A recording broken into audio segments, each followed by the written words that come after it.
दोस्तों नमस्कार। 4PM news network और 4PM गुजरात पर आप सभी का बहुत बहुत स्वागत है। मैं हूं आपका दोस्त मयूर जानी।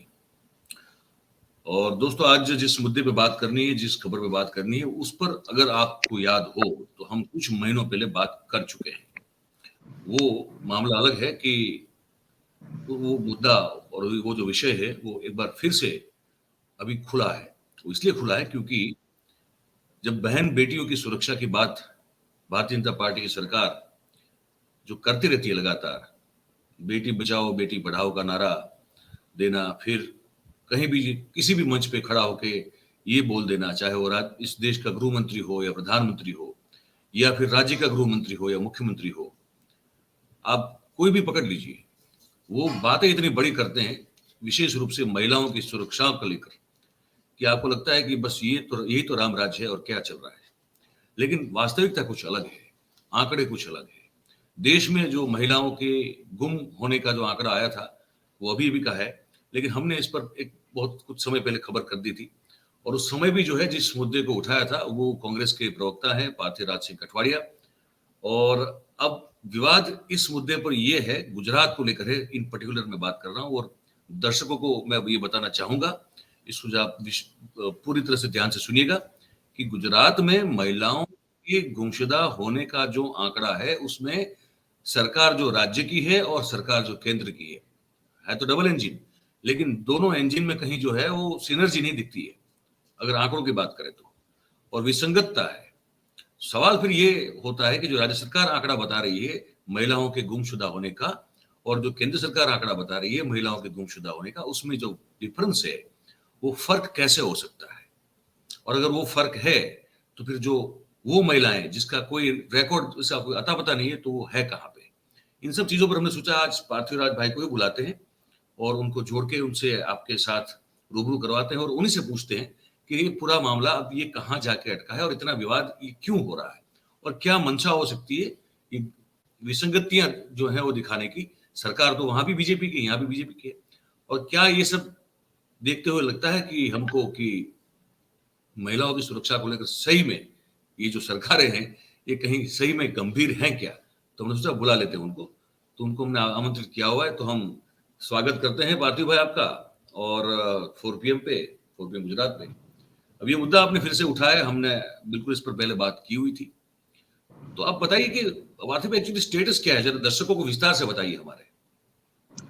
मयूर भाई, मैं तो पहले 4PM न्यूज का शुक्रिया अदा करता हूं कि इस मामले पे वापस हमने इस चर्चा को लोगों के बीच, जनता के बीच रखने का चांस मिला। अभी एक घटना राजकोट में हुई गुजरात के, जिसमें एक बेटी के साथ दुष्कर्म बाप ने देख लिया और उसको बचाने के लिए जो आरोपी था, जो बंदा वहां पे था, उसको मार के उसकी हत्या करनी पड़ी। बस ये हो गया है कि बेटी बचाओ का जो नारा है ये शायद भारतीय जनता पार्टी के राज में चेतावनी के रूप हो गया है कि आप अपनी बेटी को बचाओ। अगर आप देखेंगे जो जिस तरह से किस्से सामने आ रहे हैं, गुजरात राज्य की बात हो और समग्र देश की बात हो, चिंता का विषय है कि जिस तरह से दुष्कर्म की घटनाएं बढ़ रही है, जिस तरह से रेप की घटनाएं बढ़ रही है, जिस तरह से औरतों का गुम होना बढ़ रहा है, जिस तरह के फिगर्स पार्लियामेंट में सामने आ रहे हैं, ये कहीं ना कहीं पूरे देश और समाज के लिए चिंताजनक है। हालांकि 6 महीने पहले भी मैंने, जब पार्लियामेंट में ये आंकड़ा दिया गया था, तब भी मैंने ये मुद्दा प्रेस किया था कि आप ये बात समझ लीजिए कि आपने विधानसभा में जो आंकड़ा दिया था और लोकसभा में जो आंकड़ा दिया है वो दोनों अलग अलग है। उस टाइम पे भी सरकार में से किसी ने आगे आके, किसी भी व्यक्ति ने, सरकार के व्यक्ति ने इस बात का खंडन नहीं किया था। तो वो स्पष्ट करता है कि कहीं ना कहीं ये जो डेटा का जो डिस्क्रिपेंसी है, डेटा का जो मैनिपुलेशन है, वो कहीं ना कहीं सरकार में बैठे हुए लोग कर रहे हैं, और जो सच्ची और सही स्थिति है वो कहीं ना कहीं लोगों तक ना आए उसकी कोशिश कर रहे हैं। केंद्र में गृह मंत्री गुजरात के हैं। दर्शकों को ये अगर बता दें कि महिलाओं के गुम होने का जो आंकड़ा है वो गुजरात सरकार का क्या है, केंद्र सरकार का क्या है। फर्क क्या है? देखिए, आज से कई समय पहले एक मीडिया हाउस ने एक न्यूज स्टोरी की थी कि गुजरात राज्य में 40,000 से ज्यादा महिलाएं गायब हैं। तब गुजरात की पुलिस ने ट्वीट करके बताया था कि उसमें से 94% महिलाएं वापिस आ गई है। पर जब इस बार भी जब आंकड़ा आया तो आंकड़ा 40,000 के पार का था, और जो महिलाएं जो वापस नहीं आई उसका फिगर भी तकरीबन 4,000 के ऊपर का था, अगर देखा जाए तो ये स्पष्ट करता है कि अभी माँ बाप अगर बेटी अपनी अगर कहीं पे कॉलेज से आ रही है या कहीं पे पिकनिक से भी आ रही है और उसमें भी आधा घंटा 1 घंटा लेट हो जाए तो चिंता हो जाती है। तब देश में 13 लाख महिलाएं और बेटियां गुम हुई पिछले 5 सालों में। ये कितना बड़ा आंकड़ा है। आप इस खर्च को कैसे छुपा सकते हो? जी। और सबसे बड़ा चिंता का विषय है कि ये महिलाएं, ये बेटियां गुम हो जाती है, फिर उनके साथ क्या होता है? क्या वो किडनैप की गई है? क्या वो ह्यूमन ट्रैफिकिंग में गई है? बहुत बड़ा चिंता का विषय। जी। तो ये जो केंद्र सरकार का आंकड़ा और ये राज्य सरकार का आंकड़ा जो है महिलाओं को गुम होने को लेकर, उसमें फर्क क्या है, ये बताए दर्शकों को हमारे। मयूर भाई, खास करके जो आंकड़े की डिस्क्रिपेंसी थी वो रेप के आंकड़ों की थी। अगर हम 10 मार्च 2022 में गुजरात राज्य की विधानसभा के पटल में गुजरात के गृह मंत्रालय ने एक आंकड़ा दिया था कि गुजरात में पिछले 2 सालों में 3,796 रेप्स हुए हैं। 3,796 2 साल में। जब वही एनसीआरबी के आंकड़ों को टांक के लोकसभा पार्लियामेंट में केंद्र का गृह विभाग कहता है कि गुजरात में 5 साल में 2021 तक 2,633 रेप हुए। आप सोच लीजिए कि एक तरफ गृह विभाग गुजरात कहता है विधानसभा में 3,600 से ज्यादा रेप हुए हैं, दिन के 5 रेप हो रहे हैं, और दूसरी तरफ पार्लियामेंट में गृह मंत्री ये कह रहे हैं कि 2,600 5 साल में हुए। ये 2 साल में 3,600 और 5 साल में 2,600।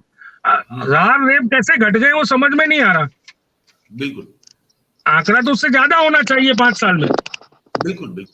जिस तरह से आंकड़ों को छुपाने की ये जो खेल हो रहा है, जिस तरह से आंकड़ों के साथ कहीं ना कहीं ये जो गुजरात मॉडल है, जो गुजरात मॉडल में एक समय ऐसा हुआ करता था कि सुबह 4-4, 5-5 बजे तक नवरात्रि के टाइम महिलाएं और लड़कियां आराम से डांडिया गरबा करती थी, बिल्कुल। आराधना करती थी माता जी की।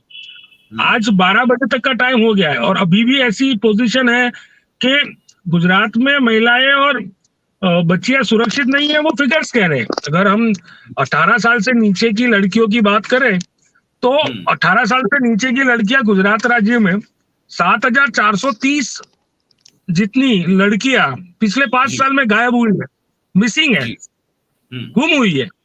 तो मेरे हिसाब से ये चिंता का विषय है। बढ़ते rapes, missing girls, missing women's. तो ये महिला सुरक्षा का, बेटी बचाओ का जो नारा है वो सिर्फ कागज पे लग रहा है। कहीं ना कहीं अगर हम इन आंकड़ों की बात करते हैं तो सरकार स्पष्टता करे ना कि केंद्र के गृह विभाग ने जो आंकड़ा दिया है वो गलत है, या तो फिर ये स्पष्टता करे कि गुजरात में जो विधानसभा के पटल में दिया गया आंकड़ा गलत है। विधानसभा और लोकसभा लोकतंत्र के मंदिर है। आज लोकतंत्र के मंदिर में बैठ के जो हमारे कहे जाने वाले नेता, जो चुने गए नेता है, वो अगर इस पटल पे ही झूठ बोलेंगे तो कैसे चलेगा? आप ही बता दीजिए कि सच्चाई क्या है। लोकसभा में दी हुई सच्चाई है या विधानसभा में दी हुई सच्चाई है? बिल्कुल। तो ये अच्छा, और जो जिसका हिसाब नहीं मिल रहा है, गुमशुदा महिलाओं की बात करें उसमें, वो संख्या 4,000 के ऊपर है या पुलिस उसको भी नकार रही है गुजरात की? जो गुम हुई महिलाओं का आंकड़ा है वो टोटल फिगर जो है वो एक मिनट सर।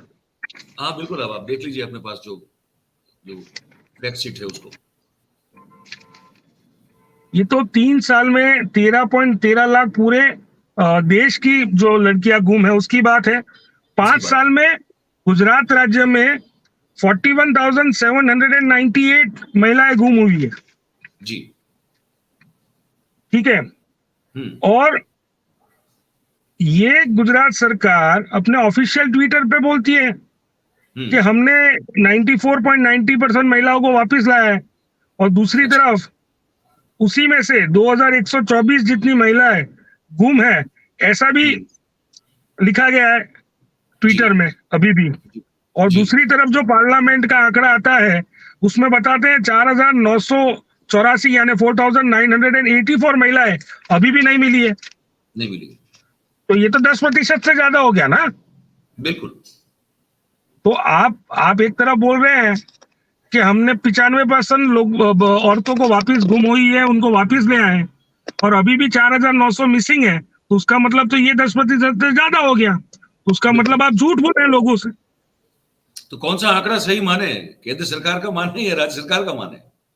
राज्य सरकार का माने, गुजरात पुलिस का माने, केंद्र सरकार का माने, या तो ये मान ले कि सरकार के सारे लोग झूठ बोल रहे। भाई यही मानने को मन कर रहा है, क्योंकि कहीं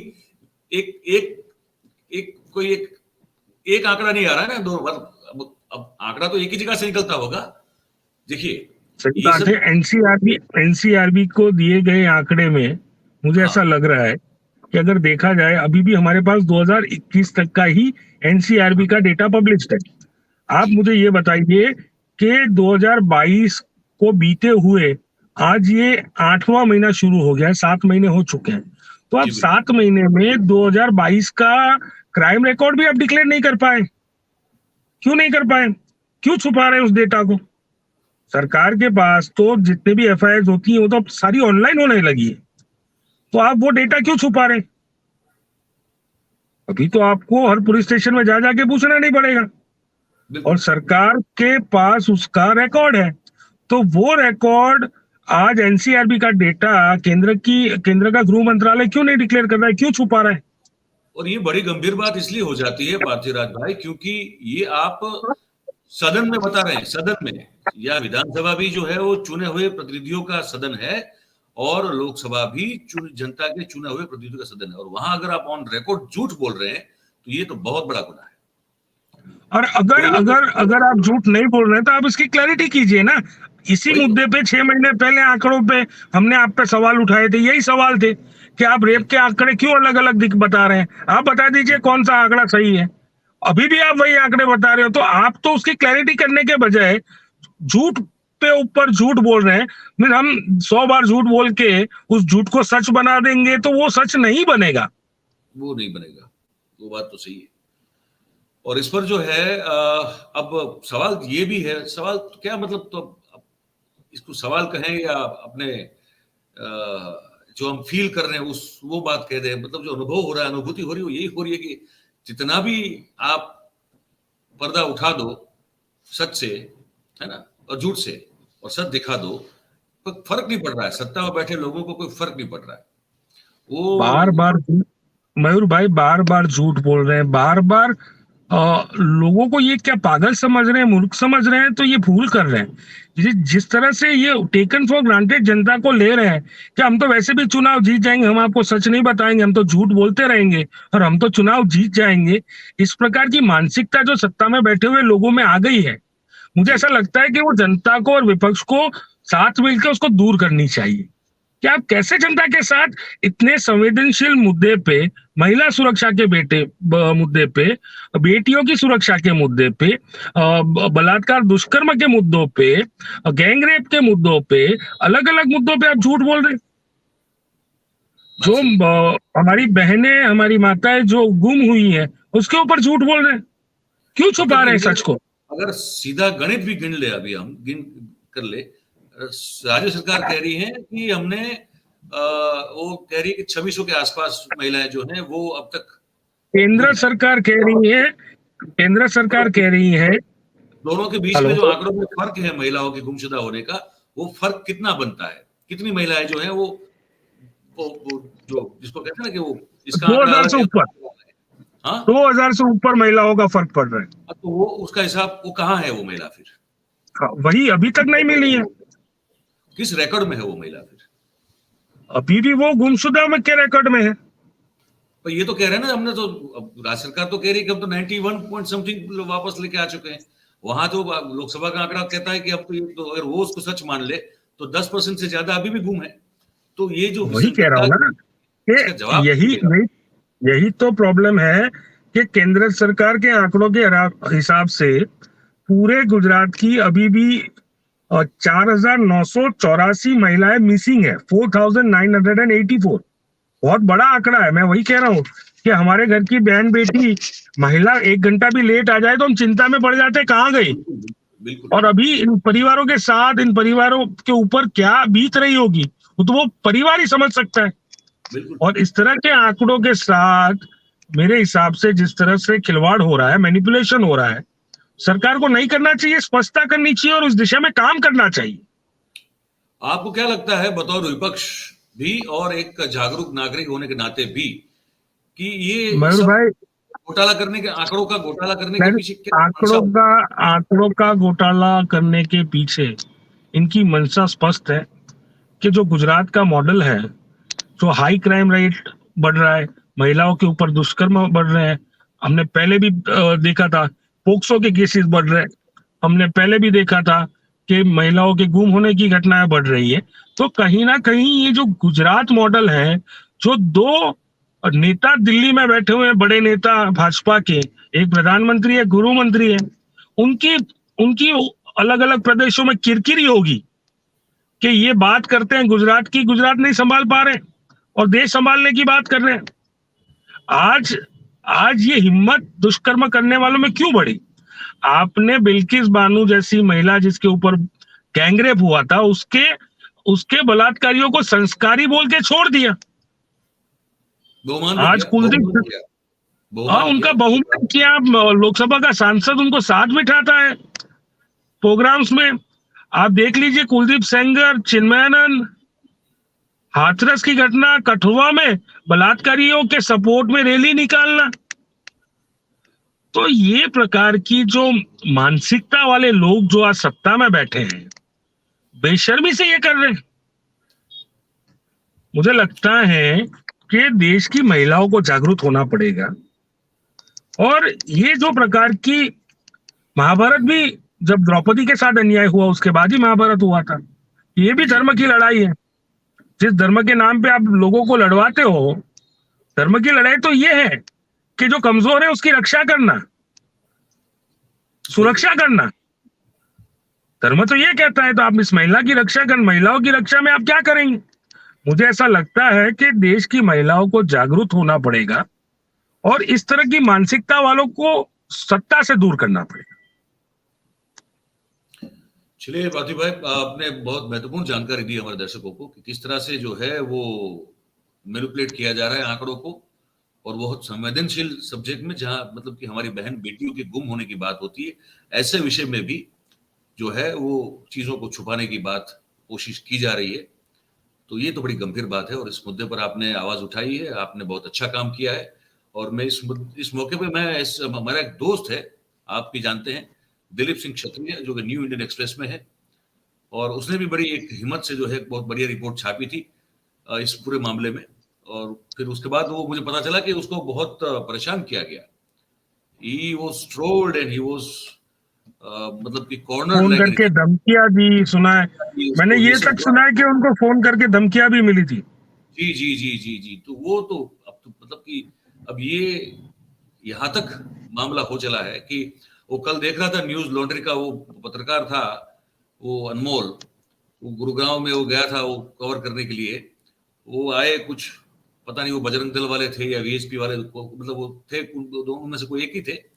वो आए, वो पूछा कि क्या कर रहे हो, कैमरा हटाओ, उसको रिपोर्टिंग करने से मना कर दिया और पूछा कि तुम हिंदू हो कि मुसलमान हो। तो उसने वो कार्ड देखा तो उसको समझ में आया कि हिंदू है तो जाने दिया, समझ लीजिए गलती से मुसलमान होता तो मार देते क्या उसको। ऐसे ऐसे दृश्य देख रहे हैं भाई लोग, मतलब कि पुलिस की मौजूदगी में लोग कट्टा निकाल रहे हैं, पिस्टल निकाल रहे हैं, छुरा निकाल रहे हैं, पता नहीं क्या क्या हो रहा है, लोग भाग रहे हैं उसके पीछे, लोग, एक व्यक्ति भाग रहा है उसके पीछे पूरा एक मॉब पड़ा है, पुलिस की मौजूदगी है, कोई कुछ नहीं कर पा रहा है। पुलिस खुद जो है ट्रेन में लोगों को गोली मार रही है। अब ये पता नहीं क्या कहाँ जाके रुकेगा, लेकिन बात तो करनी पड़ेगी। जो झूठ है उसको 2002 से गुजरात से शुरू हुई घटना आज वो मणिपुर हो, चाहे वो हरियाणा हो, चाहे वो कर्नाटक हो, चाहे वो मध्य प्रदेश, यूपी हो, हर जगह फैल रही है। ये देश जाना चाहता था अपने भाईचारे की वजह से। ये देश पूरे विश्व में जाना जाता है यूनिटी इन डाइवर्सिटी की वजह से। हमारे यहाँ डाइवर्स लोग हैं, उसके बीच में एक साथ रहने का जो हम लोगों का जो एक दूसरे के लिए भाईचारा है, चाहे वो जाति, धर्म, प्रांत, भाषाओं से परे उठ के कहीं ना कहीं इस जो हमारा जो जो सेक्युलर फैब्रिक है, जो हमारा जो यूनिटी का फैब्रिक है, उसको तोड़ने की कोशिश कुछ विचारधारा वाले लोग कर रहे हैं। पर मुझे भारत और भारत की संस्कृति पे इतना विश्वास है कि वो टूटने नहीं देंगे, चाहे कितना भी कर लें। चाहे वो सत्ता पक्ष के प्रोटेक्शन से करने की कोशिश करे, चाहे कुछ विचारधारा के लोग नफरत फैला के एक दूसरे के बीच में भाईचारे को तोड़ने की कोशिश करे, पर देश का जो फैब्रिक है, वो देश के लोग, जो भारतीय लोग हैं, वो टूटने नहीं देंगे। जो सच में भारत से प्यार करते हैं, जो सच में इंडिया से प्यार करते हैं, जो सच में इस माँ भूमि धरती को प्यार करते हैं, वो मैं ऐसा मानता हूं कि वो उसे टूटने नहीं देंगे। वो आवाज उठाएंगे मणिपुर पे भी, वो आवाज उठाएंगे मेवात पे भी, वो आवाज उठाएंगे बिल्किस पे भी, वो आवाज उठाएंगे कश्मीर पे भी, वो आवाज उठाएंगे केरला पे भी, और वो आवाज उठाएंगे हर एक हिस्से जो देश में, हर एक जगह जहां पे नफरत की खेती हो रही है, वहां जिस तरह से राहुल गांधी जी ने बोला है, वो हर जगह पे देश के लोग मोहब्बत की दुकान नहीं, मोहब्बत के मॉल खोलेंगे। हाँ वो है, वो आपने वो याद कराया तो दिलाया तो मुझे इसको पार्टिंग कमेंट में मैं बता दूं आपको, मैं आपका आईटी सेल देख रहा हूं अभी राष्ट्रीय स्तर से। बहुत बड़ा बदलाव है आपका आईटी सेल में, बड़ा एकदम एग्रेसिव हो चुका है, बड़ा क्रिएटिव हो चुका है। पिछले ये आपके जो गुप्ता जी गए उसके बाद की बात कर रहा हूं मैं। गुप्ता जी भी अच्छा काम कर रहे थे, सुप्रिया जी भी बहुत बढ़िया काम कर रही है। तो आपकी मजबूरी हो सकती है। हम तो ऑब्जर्वर हैं, हम तो जो देखते हैं वो बताते हैं। पर चलिए, आपने इस मुद्दे पे बात की और बात सही की, जानकारी दी आपने। और सच जो है वो सच होता है भाई, और वो ढक सकता है, उसको कुछ समय के लिए छुपा सकते हैं, उसको दबा नहीं सकते, उसको मिटा नहीं सकते आप। तो जो बातें होती है वो होती होगी, क्योंकि वो देश हित में होगी तो वो करते रहेंगे। और बस आप सबसे भी यही उम्मीद है कि आप भी जो है, मैं हमेशा कहता हूं कि मन मस्तिष्क के जो खिड़की दरवाजे हैं उसको जरा खोलिए, उस पर जंग लग चुकी है, उसको जरा ठीक करवाइए। और बात जो साची, जो कहते हैं कि सच की जो जानकारी आती है आपके पास, उस जानकारी को आप रिसीव करने की कोशिश कीजिए, तो बहुत सारी चीजें आपको जानने को मिलेगी। आपका जो एक वो लगा हुआ है आंखों के आगे, जो आपको ठीक से देखने नहीं देता है चीजों को, ना ठीक से सुनने देता है, उसको ठीक करने की जरूरत है। बस यही आप सबसे, और आप सभी जो भी हम, मतलब मैं तो ये कहता हूँ पार्थिव भाई, जो हमको पसंद भी नहीं करते हैं, वो भी तो बेसिकली हमारे भाई या बहन ही है, और कौन है। मैं हमेशा ये मान के चलता हूँ, जो हमारे परिवार में भी कई छोटी मोटी नोक झोंक होती है, लेकिन वो भी तो भाई इस देश के ही लोग हैं, और कौन है। तो मैं तो उन सबका भी स्वागत करता हूँ, और मैं बस आपसे यही गुजारिश करता हूँ कि थोड़ा आप सोचिए कि आप इस जो फंडामेंटलिस्ट सोच से आप चलेंगे तो आप देश को कहाँ लेके जाएंगे। बस यही आप सबसे विनती है, हाथ जोड़ के, दो हाथ जोड़ के, तो ये कीजिए। पार्थिव भाई, आपने टाइम निकाला, आपने जानकारी दी, हमारे दर्शकों को बहुत बहुत धन्यवाद आपका। Thank you very much. Thank you. तो दोस्तों, पार्थिवराज सिंह कठवाड़िया थे, कांग्रेस के प्रवक्ता भी हैं, और जो जानकारी उन्होंने आज हमको दी कि जो विसंगतता है महिलाओं के गुम होने को लेकर, गुजरात सरकार में कुछ अलग आंकड़े बताए जा रहे हैं, केंद्र सरकार में कुछ और ये सब जो है कुल मिला के प्रयत्न ये दिख रहा है कि कंफ्यूज रहे हम लोग, बस स्टेटस ऑफ कंफ्यूजन जो है वो जारी रहे, और सच हकीकत में क्या है उसको हम जान ना पाए, लेकिन हम कोशिश करते रहेंगे, हमारी कोशिश जारी रहेगी। आप इस पूरी खबर के बारे में क्या सोचते हैं, इसको आप जरूर से हमारे कमेंट बॉक्स में, जो नीचे बॉक्स दिख रहा है आपको, उसमें लिख के हमको बताइएगा। और बात अगर आपको हमारी सच्ची लगती हो तो फिर जरूर से इस वीडियो को लाइक कीजिए, हमारा जो लिंक है इसको शेयर कीजिए हो सके उतना, और आप साथ में हमारे चैनल को सब्सक्राइब करें और अपने आसपास के लोगों से करवाएं। आप सब हमारे साथ जुड़े, आप सभी का बहुत बहुत धन्यवाद करते हैं। Thank you very much. नमस्कार।